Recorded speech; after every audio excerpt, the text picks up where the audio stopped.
नमस्कार, बहुत स्वागत है आपका। आप देख रहे हैं ग्रैंड धर्मा सन्मार्ग। न्याय के देव शनिदेव और इनके प्रकोप से बचना हर कोई चाहता है, क्योंकि अगर शनिदेव नाराज हो जाए या किसी व्यक्ति के ऊपर शनि की 7.5 ढैया चले तो जीवन में परेशानियां बढ़ जाती है। नौकरी व्यापार से संबंधित परेशानियां तो आती है, साथ ही इस दिन शनिवार के दिन अगर हम शनिदेव की विशेष पूजा आराधना करते हैं, कुछ खास उपाय करते हैं, तो शनिदेव प्रसन्न होते हैं और पूरे साल बस ये समझ लें कि जो निगेटिव प्रभाव है, अशुभ प्रभाव है, उससे मुक्ति मिलती है, धन आता है, नौकरी व्यापार में सफलता मिलती है। तो शनिदेव को प्रसन्न करने के लिए इस दिन विशेष तरीके से अनुष्ठान भी किए जाते हैं, तमाम तरह के प्रयोग किए जाते हैं। पर क्या आपको पता है, एक ऐसा दिया जो जीवन के हर मुश्किलों से आपको बाहर निकाल सकता है। तो आज चलिए जानते हैं विस्तार से। देखिए, सबसे पहली बात, अगर आपके जीवन में परेशानियां ज़्यादा हो, ना नौकरी चले, ना रोजगार मिले, ना घर परिवार में सुख है, ना संतान की प्राप्ति, कहीं न कहीं आपको लगता है कि ये सारे ग्रहों का चक्कर चल रहा है, कि आप चारों तरफ से बर्बाद हो रहे हैं, तब ऐसे में आप छोटा सा प्रयोग जरूर करें। किसी भी शनिवार को कर सकते हैं। तो इस शनिवार एक प्रयोग जो जीवन की मुश्किलों से बाहर निकालेगा।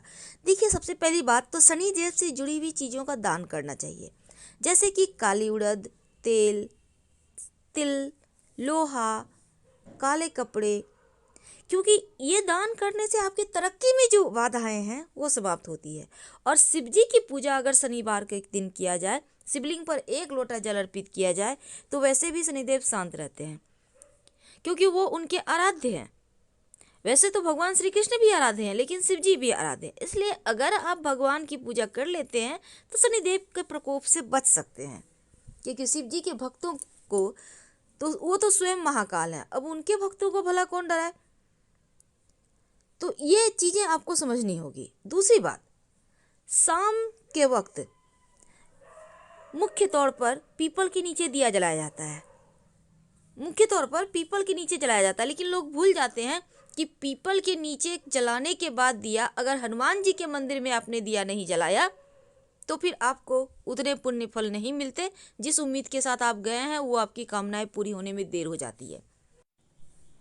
पद्म पुराण के अनुसार पीपल के वृक्ष में भगवान श्री हरि विष्णु का निवास होता है, या फिर उन्हीं का स्वरूप है।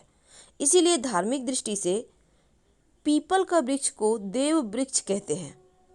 और अगर विधि विधान से पूजा की जाए तो पीपल वृक्ष की पूजा करने से जीवन में ढेर सारी खुशियाँ आती है, ग्रहों की पीड़ाओं से मुक्ति मिलती है।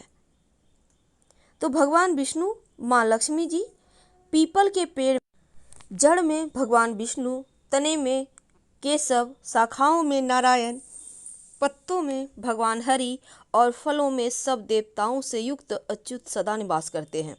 यह वृक्ष मूर्तिमान श्री विष्णु स्वरूप है और महात्मा पुरुष इस वृक्ष के पुण्यमय मूल की सेवा करते हैं। अब इनका गुण ही इतना है कि कामनाओं को पूर्ति करने वाला, जो मनुष्य इनके आश्रय में आ गया, हजारों पापों का नाश करने वाला ये पेड़ है। और पद्म पुराण के अनुसार पीपल को प्रणाम करने और उनकी परिक्रमा करने से आयु लंबी होती है।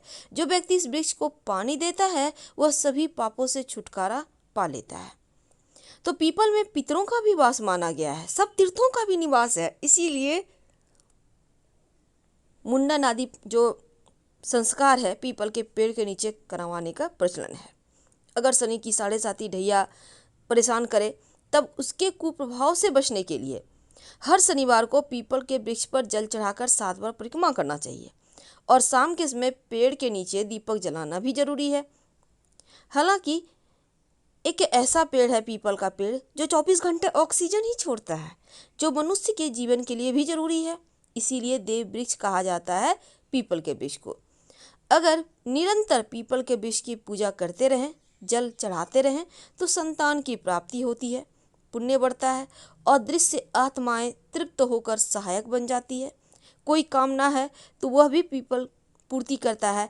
और अगर किसी कामना के निमित्त पीपल के तने में चारों ओर कच्चा सूत लपेटे तो वो मनोकामना पूर्ण हो जाती है, क्योंकि भगवान श्री कृष्ण के अनुसार चूँकि शनिदेव की छाया इस पर रहती है और उनकी छाया यज्ञ, हवन, पूजा पाठ, कथा, पुराण के लिए श्रेष्ठ मानी गई है, इसीलिए उनकी पूजा कर परिक्रमा की जाती है। तो शनिवार के दिन कैसे करेंगे उनकी पूजा और क्या छोटे छोटे प्रयोग हैं? देखिए, जब भी आप पीपल के वृक्ष की पूजा करते हैं तो जल, कच्चा दूध थोड़ा सा अर्पित करें। चाहे तो उसमें एक चुटकी काला तिल, थोड़ी मीठी वस्तु भी डाल सकते हैं और फिर 7 परिक्रमा करके सूर्य, शंकर, पीपल इन तीनों की पूजा करें। चढ़े जल को नेत्रों पे हल्का सा लगाएं और बोलें पितृदेवाय नमः, पितृदेवाय नमः, पितृदेवाय नमः, पितृदेवाय नमः, यानी 4 बार बोलना है। राहु, केतु, शनिदेव, पितृदोष सब समाप्त हो जाता है। और पीपल के पत्तों से अच्छे काम में, शुभ काम में घर के मुख्य दरवाजे पर बंधन बार बनाए जाते हैं। लेकिन यहाँ पर देखिए, सूर्योदय से पहले अगर पीपल के वृक्ष की आप पूजा करते हैं तो सही नहीं है, क्योंकि पीपल पर दरिद्रता का अधिकार होता है अंधेरा जब हो जाता है। इसीलिए कहा जाता है पीपल के पेड़ के नीचे दिया जलाओ तो जल्दी ही जला लो, अंधेरा होने के बाद नहीं। और सूर्योदय के बाद लक्ष्मी का अधिकार होता है, तो सूर्योदय से पहले पीपल का पेड़ भूल कर भी पूजा ना करें, नहीं तो परिणाम बहुत बुरा होगा। और पीपल का पेड़ ना तो काटना चाहिए ना नष्ट करना चाहिए, ब्रह्म हत्या के समान पाप लगता है। और पीपल के पेड़ के नीचे सोना रात के समय अशुभ माना जाता है। लेकिन अगर आप दिन में रहते हैं तो बढ़िया बात है, पर रात में नहीं। अब पीपल के वृक्ष के कई ज्योतिषीय गुण भी हैं।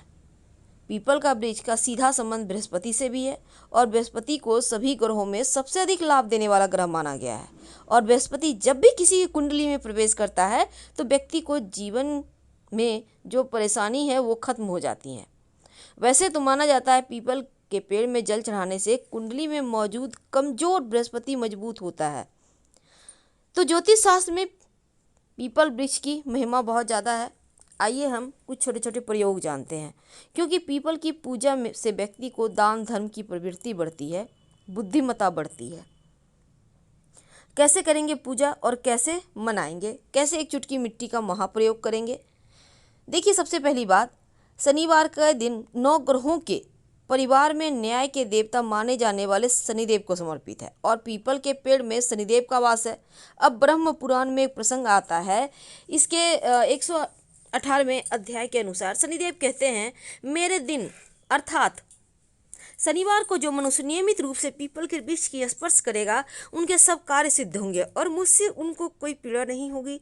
जो शनिवार को सुबह सुबह उठकर पीपल के वृक्ष को स्पर्श कर उनको प्रणाम करेगा, उनके ग्रहों की पीड़ाओं से उन्हें कभी कष्ट नहीं होगा, सारी तकलीफ दूर हो जाएगी। वैसे तो हनुमान जी को 11 पीपल के पत्ते लेकर हर पीपल के पत्ते को साफ कर लें अच्छे से, राम लिखिए सिंदूर और तेल या फिर घी मिक्स करके, आप उसके बाद ले जाकर हनुमान जी को माला बनाकर पहना दें तो जीवन के बहुत सारे कष्ट समाप्त हो जाते हैं। तो शनिवार के दिन पीपल के वृक्ष को दोनों हाथों से स्पर्श करते हुए ओम नमः शिवाय का 108 बार जप करने से दुख, कठिनाई, ग्रह दोष का प्रभाव भी शांत हो जाता है। और पीपल के पेड़ की पूजा करने से भगवान शिव भी प्रसन्न होते हैं। शनिदेव शिव जी को अपना गुरु मानते हैं और शिव जी को प्रसन्न करने कर शनिदेव भी आपको कष्ट नहीं देते। तो हर शनिवार के शाम आप छोटा सा काम करें, स्वच्छ वस्त्र धारण कर लें और फिर सूर्यास्त जो है उसके होने के पहले, यानी कहने का तात्पर्य शाम के वक्त ज़्यादा अंधेरा ना हो, पीपल की जड़ के पास आप जल लेकर जाएं, अर्पित करें और फिर सरसों के तेल का दिया जलाएं। ऐसा करने से शनि की दशा का प्रभाव कम होता है, कष्टों का निवारण होता है। और पीपल के पेड़ की पूजा के साथ हनुमान चालीसा पाठ भी करना चाहिए और फिर 5 परिक्रमा करें। शनिवार के दिन अगर आप पीपल के पेड़ में दूध में गुड़, पानी यानी कि जल ले लें एक लोटा, उसमें थोड़ा सा दूध, गुड़, काला तिल डालकर अर्पित करें और प्रार्थना करें कि हे प्रभु, हे भगवान, मेरे जीवन में जो परेशानी आप कहिए और उसके बाद कृपा करके मेरी यह परेशानी दूर करने की कृपा करें। आप उनसे दिल की बातें शेयर कर सकते हैं क्योंकि वो भगवान है। फिर पीपल को स्पर्श करें और चारों ओर परिक्रमा करें। तो शनिवार की शाम को सूर्यास्त के बाद किसी भी पीपल के पेड़ के पास जाइए और अपने साथ एक छोटा सा प्रयोग कर लीजिएगा। यह प्रयोग आपकी मन्नत को पूरा करेगा। आप हल्दी ले जाइए। अब इस हल्दी से पीपल के पेड़ पर अपनी मनोकामना लिखें। जो भी आपकी इच्छा है, नौकरी चाहिए, व्यापार अच्छा चले, घर चाहिए, उसके बाद नीचे में अपना, आप नाम नहीं लिखना, आप वहाँ पे लिखिए कोई भी मंत्र, ओम नमो भगवते वासुदेवाय लिख दें। और उसके बाद इस मंत्र को लिखने के बाद आप चाहें तो लाल पेन से भी लिख सकते हैं, लेकिन अपना नाम मत लिखिएगा। अब इसको लिखने के बाद प्रणाम कीजिए, अपनी मनोकामना बोलिए, आपकी मनोकामना पूर्ण होगी। तो फिलहाल हम आपसे विदा लेते हैं। प्लीज़ लाइक कर सब्सक्राइब जरूर करें और आप कमेंट जरूर कीजिएगा, साथ ही शेयर भी करें वीडियो को। धन्यवाद।